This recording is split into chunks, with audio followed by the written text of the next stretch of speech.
আসসালামু আলাইকুম। আজকের ক্লাসে সবাইকে স্বাগতম। আশা করি সবাই ভালো আছো। আমরা আজকে সমাসের আরেকটা ক্লাস নিয়ে আরেকটা পর্ব নিয়ে তোমাদের সামনে হাজির হলাম। আজকে আমরা সমাসের তৎপুরুষ সমাসটা করব। তাহলে আমরা সংজ্ঞাটা আগে জানি। তৎপুরুষ সমাস বলতেছে পূর্বপদে বিভক্তি লোপ পেয়ে যে সমাস হবে। পূর্বপদে বিভক্তি লোপ পেয়ে যাবে এবং পরপদের অর্থ প্রধান হবে। তার মানে কি, তৎপুরুষ সমাস হচ্ছে পূর্বপদে বিভক্তি লোপ পাবে, পরপদের অর্থ প্রধান হবে, সেটাই হচ্ছে তৎপুরুষ সমাস। তৎপুরুষ সমাস আমাদের শিখতে গেলে বিভক্তিটা জানতে হবে। আমরা কারকের ক্ষেত্রে যে বিভক্তিটা ব্যবহার করি ওই বিভক্তিটা আমাদের জানতে হবে। যেমন দ্বিতীয় বিভক্তি কে রে, তৃতীয় বিভক্তি দ্বারা দিয়ে কর্তৃক, চতুর্থী বিভক্তি কে রে জন্য নিমিত্ত, পঞ্চমী বিভক্তি হতে থেকে যে, ষষ্ঠী বিভক্তি রয়ের, সপ্তমী বিভক্তি এ অন্তস্থ তে এতে। আমাদের তৎপুরুষ সমাস করতে গেলে এই বিভক্তি না জানলে আমাদের তৎপুরুষ সমাস করা সম্ভব হবে না। এই জন্য আমাদের বিভক্তিটা সবাইকে ভালো করে জানতে হবে তৎপুরুষ সমাসের। তাহলে আমি আবারও বলি, দ্বিতীয় বিভক্তি কে রে, তৃতীয় বিভক্তি দ্বারা দিয়ে কর্তৃক, চতুর্থী বিভক্তি কে রে জন্য নিমিত্ত, পঞ্চমী বিভক্তি হতে থেকে যে, ষষ্ঠী বিভক্তি রয়ের, সপ্তমী বিভক্তি এ অন্তস্থ তে এতে। আমাদের বইয়ে যে বিভক্তির পরিচ্ছেদটা আছে সেটা আমাদের ভালো করে শিখতে হবে এবং বিভক্তির ছকগুলো আমাদের ভালো করে শিখে ফেলতে হবে। তাহলে আমরা এই তৎপুরুষ সমাসটা পাবো। তাহলে কি বললাম, তৎপুরুষ সমাসের সংজ্ঞাতে তৎপুরুষ সমাসে হচ্ছে পূর্বপদে বিভক্তি লোপ পাবে এবং পরপদে কি হবে, অর্থ প্রধান হবে। তখন তাকে তৎপুরুষ সমাস বলবো। তৎপুরুষ সমাস আমরা যখন দ্বিতীয় তৎপুরুষ করব তখন আমাদের কে রে বিভক্তি কোথায় লোপ পাবে, পূর্বপদে কে রে বিভক্তি লোপ পাবে। যেমন দেখো, আমি একটা উদাহরণ বলি। বলতেছে বিপদাপন্ন, বিপদাপন্ন, তখন কি হবে, বিপদ কে আপন্ন। যখন আমি সমস্ত পদ বলছি তখন কিন্তু বিপদাপন্ন বলছি, কে বিভক্তি লোপ করে দিচ্ছি। তার মানে কি, সমস্ত পদে বিভক্তি লোপ পেয়ে যাচ্ছে, সমসমান পদে পূর্ব পদে যেই বিভক্তিটা থাকছে। এরপরে বলছে দুঃখপ্রাপ্ত, দুঃখ কে প্রাপ্ত। তাহলে দ্বিতীয় তৎপুরুষে আমরা কি করব, দ্বিতীয় তৎপুরুষে পূর্বপদে বিভক্তি লোপ করে দেবো। তৎপুরুষ সমাস করতে গেলে আমাদের পূর্বপদে বিভক্তি লোপ করতে হবে। ঠিক আছে, শুধু একটা তৎপুরুষ, অলুক তৎপুরুষে কোনো বিভক্তি লোপ পাবে না, যা আছে তাই থাকবে। ঠিক আছে, তাহলে দ্বিতীয় তৎপুরুষ গেল। তৃতীয় তৎপুরুষে বলতেছে দ্বারা দিয়ে কর্তৃক হবে। তৃতীয় তৎপুরুষে বলছে মন গড়া, মন দিয়ে গড়া। তারপর বলতেছে মধু মাখা, মধু দিয়ে মাখা। তারপরে বলতেছে স্বর্ণ মণ্ডিত, স্বর্ণ দ্বারা মণ্ডিত, হীরক খচিত, হীরক দ্বারা খচিত। এরপর বলতেছে চন্দন চর্চিত, চন্দন দ্বারা চর্চিত, রত্ন শোভিত, রত্ন দ্বারা শোভিত। ঠিক আছে, তাহলে আমরা যেমন এই গেল হচ্ছে আমাদের তৃতীয় তৎপুরুষ। তৃতীয় তৎপুরুষে আর একটা উদাহরণ আছে, উনহীন শূন্য দিয়ে তৃতীয় তৎপুরুষের একটা উদাহরণ আছে। যেমন একন বলে একটা শব্দ আছে, তখন কি হবে, এক দ্বারা উন। বিদ্যাহীন হবে বিদ্যা দ্বারা হীন। জ্ঞান শূন্য হবে জ্ঞান দ্বারা শূন্য। পাঁচ কম হবে পাঁচ দ্বারা কম। তাহলে উনহীন শূন্য যখন উত্তর পদে থাকবে, উনহীন শূন্য, এই তিনটা শব্দ যখন উত্তর পদে থাকবে তখনও তৃতীয় তৎপুরুষ সমাস হবে। এবারে বলতেছে যে আমরা যে উপকরণ ব্যবহার করলাম, এই যে সোনা, তারপরে হীরা, তারপর চন্দন, তারপর রত্ন, এই উপকরণবাচক শব্দ যখন হবে পূর্বপদে তখনও কিন্তু তৃতীয় তৎপুরুষ সমাস হবে। তারপরে বলতেছে অলুক তৃতীয় যখন হবে তখন কি হবে, যা আছে তাই থাকবে। যেমন কলে ছাটা, কলে ছাটাই থাকবে। তেলে ভাজা, তেলে ভাজাই থাকবে। হাতে কাটা, হাতে কাটাই থাকবে। হাতে কাটি কি, আমরা হাতে সুতা কাটি, তাই তো। তারপর পোকায় কাটা, পোকায় কাটাই থাকবে। এগুলাতে যা বিভক্তি আছে তাই থাকবে, এগুলোর কোনো পরিবর্তন হবে না। যখনই অলুক আসবে তখনই যা বিভক্তি তাই থাকবে। চতুর্থীতে কি বললাম, চতুর্থীতে হচ্ছে কে রে আর কে জন্য নিমিত্ত। যেমন আমি যদি বলি গুরুকে ভক্তি, তাহলে কি হবে, গুরুকে ভক্তি মানে কি, আমি গুরু হচ্ছে আমার খুব শ্রদ্ধা ভাজন একজন মানুষ।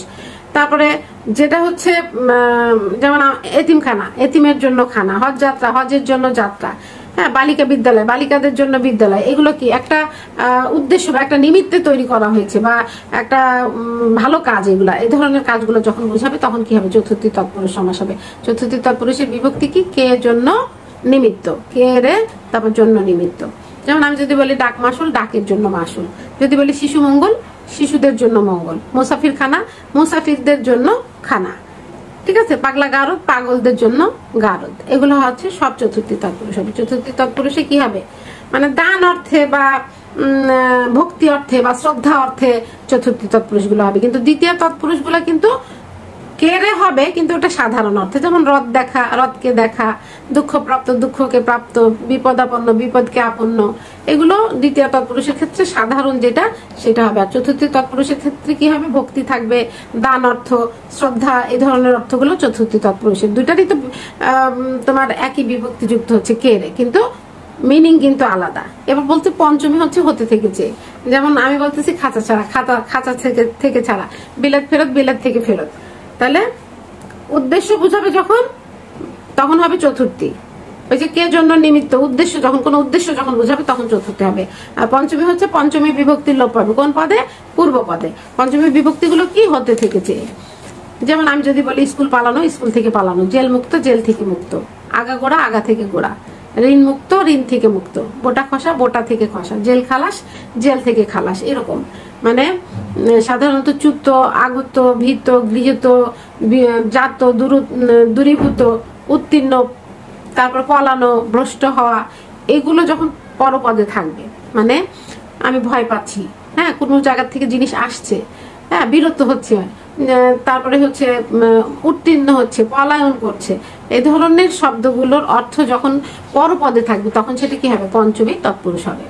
এরপর বলতেছে ষষ্ঠী তৎপুরুষ। ষষ্ঠী তৎপুরুষে কি হবে, পূর্ব পদে ষষ্ঠী বিভক্তি লোপ পাবে, যেমন চা বাগান, চায়ের বাগান, রাজপুত্র, রাজার পুত্র, খেয়াঘাট, খেয়ার ঘাট, ছাত্র সমাজ, ছাত্রের সমাজ, দেশ সেবা, দেশের সেবা, বাদর নাচ, বাদরের নাচ, পাট ক্ষেত, পাটের ক্ষেত, ছবি ঘর, ছবির ঘর, ঘোড়দৌড়, ঘোড়ার দৌড়, শ্বশুর বাড়ি, শ্বশুরের বাড়ি, বিড়াল ছানা, বিড়ালের ছানা। র আর এর বিভক্তি যুক্ত হলো দেখো ষষ্ঠী তৎপুরুষে।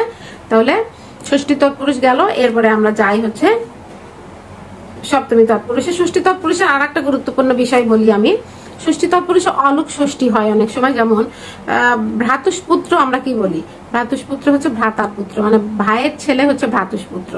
যেমন সাপের পা আমরা বলি না, সাপের 5 পা দেখেছো, রাগ করে বলি সাপের 5 পা দেখেছো, সাপের তো পা হয় না, কিন্তু তারপর আমরা বলি সাপের 5 পা দেখেছো।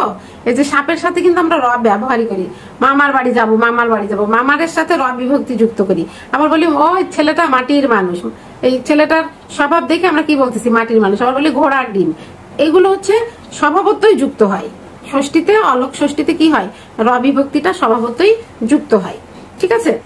আর ভ্রাতুষ্পুত্র, ভ্রাতার পুত্র, এটা হচ্ছে নিপাতনের সিদ্ধ, এটা হচ্ছে নিপাতনের সিদ্ধ, মনে রাখবা।